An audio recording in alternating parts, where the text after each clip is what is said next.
All right, welcome to the Snide Report podcast. I am your host, Gary Snyder. Before we get to my guest today, which you can kind of see right next to me, we need to remind everybody of our sponsors to the podcast, which is Robin Winston, does a great job. He has been on this, our newsletter from the beginning. Our first newsletter went out, had 147. Now we have about 100,000.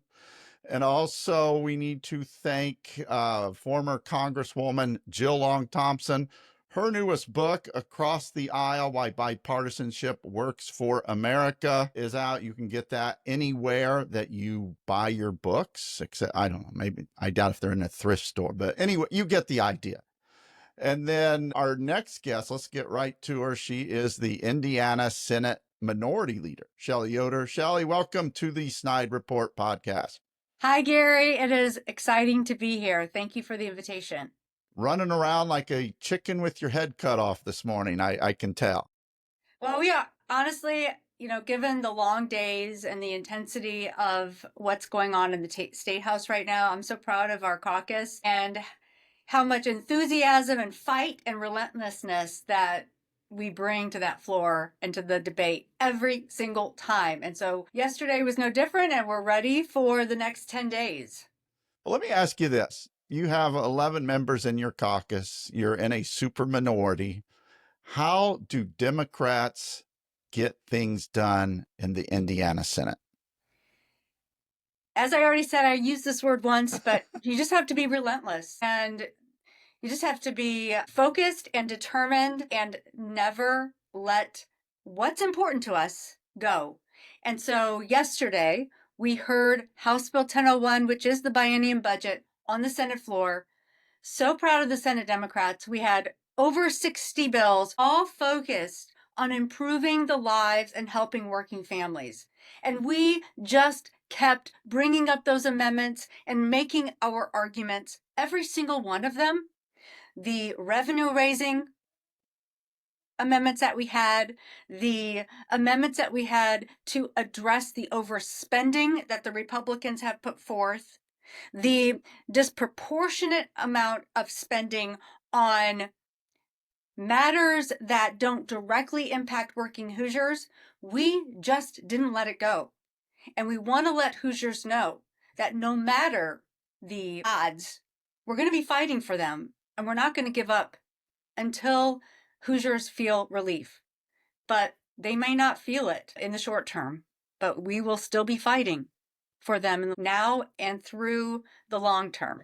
Let's talk about it's known as, I guess, SB1 or the property tax relief bill, whatever you want to call it. The way I understand it is it's going to give homeowners up to a $300 tax credit off of their property taxes.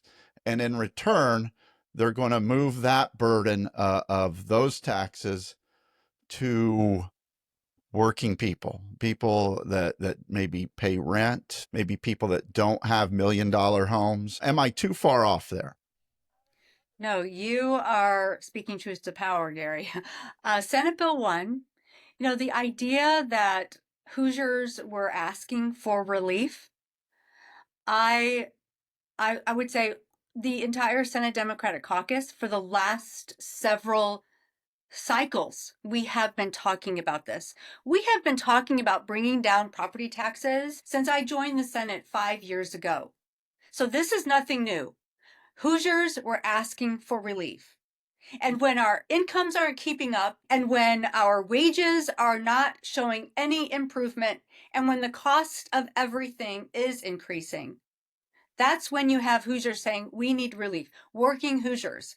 And so Senate Bill 1, in the end, and what we argued yesterday, ultimately, Gary, you said it. I mean, it is going to be every week property tax relief that Hoosiers are going to feel. It's going to be the cost every week of about a gallon of milk. And so think about that. When we're hearing our communities cry out and say, we are going to decimate our schools, our police departments, our fire departments, our libraries, all the basic services that our communities need to create a quality of place and have a home. When I think about home, I'm not talking about the four walls. I'm talking about our home, our local communities, where we live. It's going to be directly impacted. But what Senate Bill 1 now does is it doesn't target our most vulnerable, our seniors, our disabled veterans. It doesn't provide that relief because instead it's going to just shift more of that burden in other areas. It's a shell game, Gary, and that's what Senate Bill 1 has become.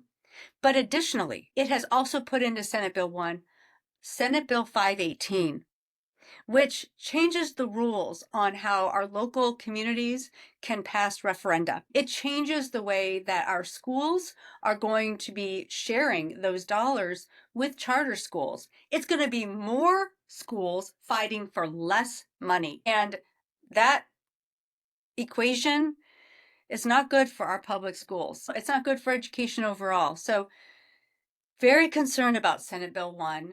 This is what was really problematic. Senate Bill 1 has taken more energy and has gotten more attention than even our budget. But you know what time we heard that bill and what time we passed that bill and when it's headed over to the governor's office? Last night at about 12:30 a.m., or I guess this morning at 12:30 a.m. And they adjusted the agenda to make that so. They adjusted the agenda to make that so. So we had hundreds of teachers, community members, students, community leaders in the State House yesterday. Hundreds. The walls were shaking with cries of help, cries of funding our future. And we waited until everybody went home.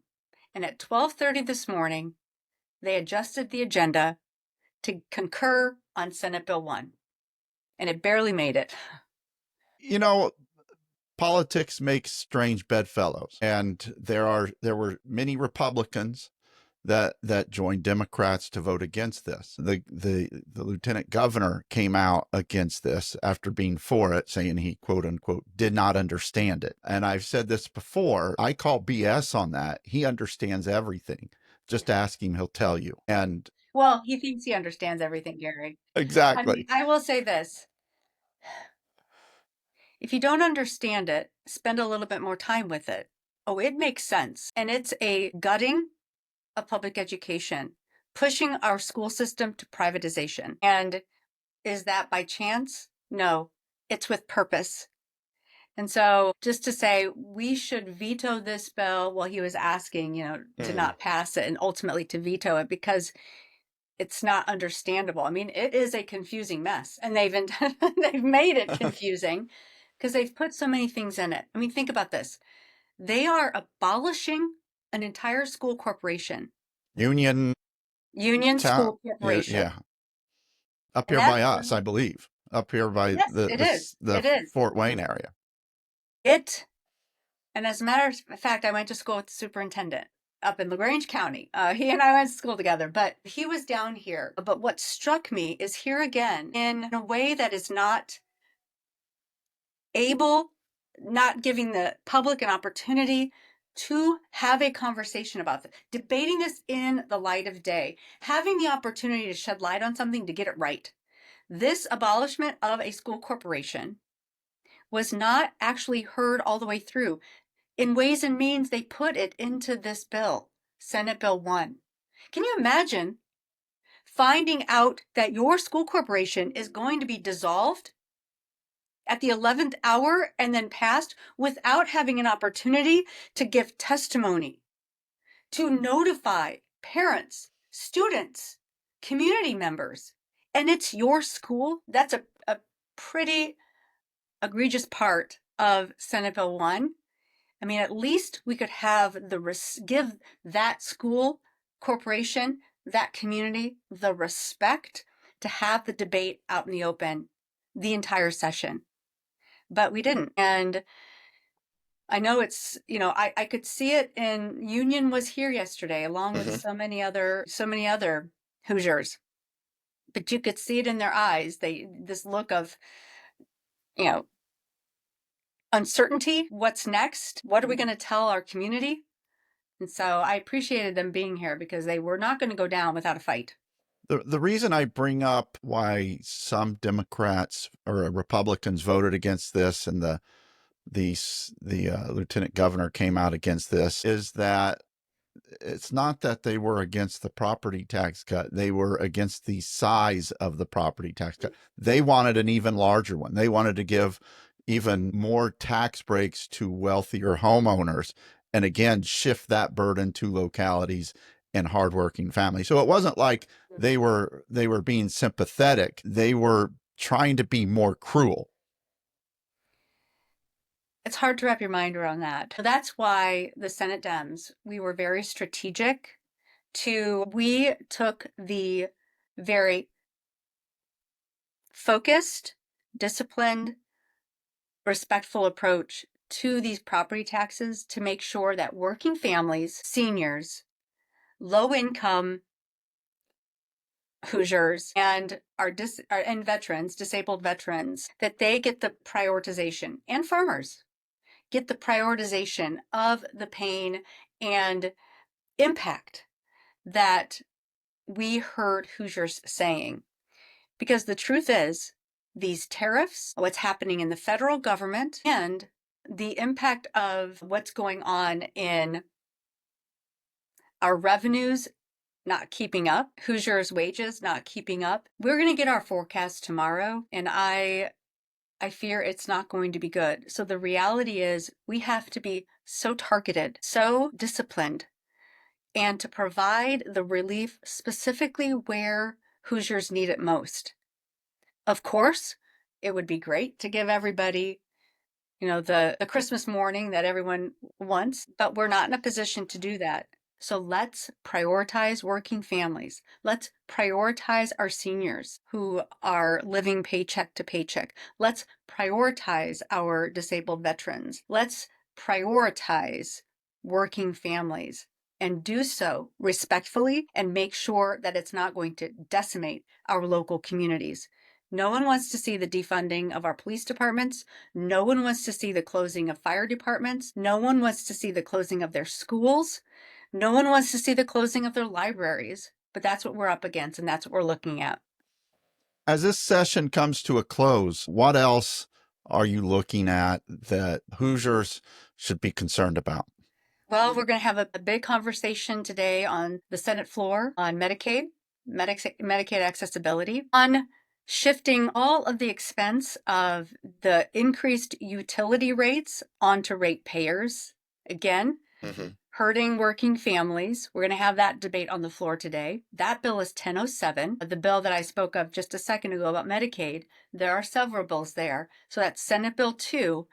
But also in that conversation there is a move to privatize our nonprofit hospital systems. That bill is really House Bill 1004. That bill's going to be a fight. Our hospitals, and they are actively trying to bring down their prices. Hoosiers are not receiving the cost savings that we keep talking about and keep passing bills to address the high costs of healthcare in Indiana. Hoosiers aren't feeling those savings. So what do we need to do?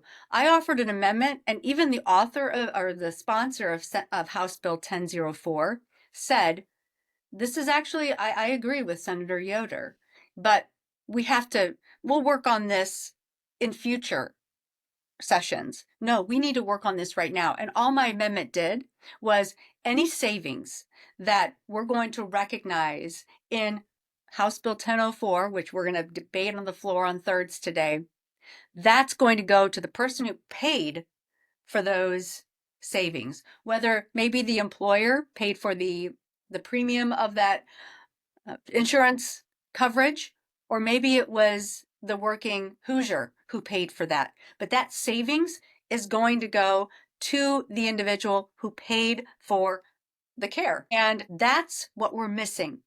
Again and again, we are not having our insurance companies coming to the table. And so when we do these bills that promise healthcare savings, well, somebody's getting the money. Where is it going? And what we're recognizing is a really important player in this whole formula isn't being addressed, and that is our insurance companies. They aren't at the table. So my amendment, which it was frustrating to hear people say, that's a great amendment, that's a great amendment, that's a great amendment. No. But that's what we heard again and again yesterday. So that's going to be a big fight. House Bill 1004. I'm going to ask you a question, and some may criticize me for this as a softball, and I'm sure it is. So one party has had a supermajority for almost 20 years. They continuously try to fix things they broke and break it even further. Is that the Republicans or the Democrats in Indiana? That would be the Republicans, period. Just checking. Republicans, period. And if you've got about 5 hours, you could watch the fight that the Senate Dems gave on the floor, and you can listen and hear on our amendments the kind of Indiana that we envision. That kind of Indiana centers the hard-working Hoosiers, working families. It centers them and makes that we are lifting up those working families who are working not just one job, but probably two, and in many families, 3 or 4 jobs to make ends meet, and making sure we're centering their stories, their voices, their perspectives in the policies that we're passing. So to answer, I don't think that's a softball question. I think it's an important question. Republicans. And what we need is we need parity. We need balance in the state of Indiana once again. And we need to address the gerrymandering that's gone on that is directly reflected in the state house representation, where half of Hoosiers' voices are silenced. I equate the Republicans today as they keep trying to put their finger in the dam, if you will, or a Band-Aid on everything they've broken, and they just seem to make it worse. Am I too far off there? Well, I think what happens is it becomes more of a whack-a-mole game, where it Good is, analogy too. a bad, something bad is there. So we're going to just focus on that mole that pops up. But we're going to have 3 other moles pop up as a result of not really addressing the problem. What's going on underneath so that we can make that systemic change, make really impactful change. So many of our interim committees don't meet. Environment hasn't met in years. Well, that would be pretty difficult for them to address. Indiana has some of the dirtiest water, dirtiest air in America. Not the Midwest, Another bill that America. we're going to hear today. Another bill we're going to hear, it directly impacts and makes it worse. That's just great. Yes, that is just great. But no, it's more of a whack-a-mole approach. And we need to get back to really considering the realities of what Hoosiers are facing and look at best policy, best practice, evidence-based solutions. Gary, I'm going to tell you, this is jaw-dropping to me. We, in every single agency and program in Indiana, was asked to either keep their budget the same or reduce, find ways of doing more with less. Did we not hear that? We did. Every day. Every day. Session, every day. Do more with less. Tighten up that belt. Real alternatives. That is a crisis pregnancy program that is out of Pennsylvania, that the state of Indiana, the supermajority Republicans, have brought into Indiana. The money's from Pennsylvania. We are the only state that they're in the budget. It's not, remember, I'm going to repeat that. It's not an Indiana program. It's a Pennsylvania program. And it's for marketing. It's to help fund advertising and it's a crisis pregnancy center where Hoosiers aren't given the full healthcare spectrum. They're not even given healthcare. It's a place where you can go for resources when you are pregnant, but not all the resources. Even It's very the health, controversial in a lot of it is places. so controversial. Even the healthcare under the Indiana law that Hoosier women and girls should be able to access, they don't provide all the options. We increased that budget. $8 million. $8 million going to non-health care. And yet, our maternal health outcomes, one of the lowest in the country. Our infant mortality rates, one of the highest. Rival some third world nations. So the fact that we are increasing funding for a program that is not healthcare is unconscionable. And at the same time, we had an amendment that would decrease that money and put it towards pediatric research, put it towards breast cancer research, because all of that was gutted from the budget. And to hear that resounding no from the Senate chamber yesterday from Republicans, it was hard to recover after that.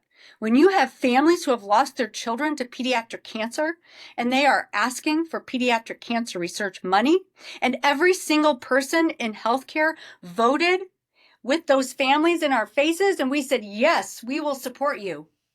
Then they take the bill over to appropriations and gut it. And we tried to put that back into the bill yesterday on the floor, and it was a resounding no. We know you have some important work today to do on the Senate floor. Before we let you go, we do need to remind everybody, thank our sponsors, Robin Winston, great sponsor of the newsletter, which now goes out to over 100,000 subscribers daily in Indiana. And also former Congresswoman Jill Long Thompson, her newest book, Across the Aisle, Why Bipartisanship Works for America, has been out. Where can people find you, stalk you, all that good stuff on social media? You can find me, Shelli Yoder. That's my handle on X, shifting to Blue Sky during the interim. You can find me on Facebook. You can follow my campaign side. You can follow my official side. But whatever you do, follow. Shelli Yoder for Indiana, or Shelli Yoder for State Senate, Shelli Yoder for Indiana, and we'll catch up and stay connected there.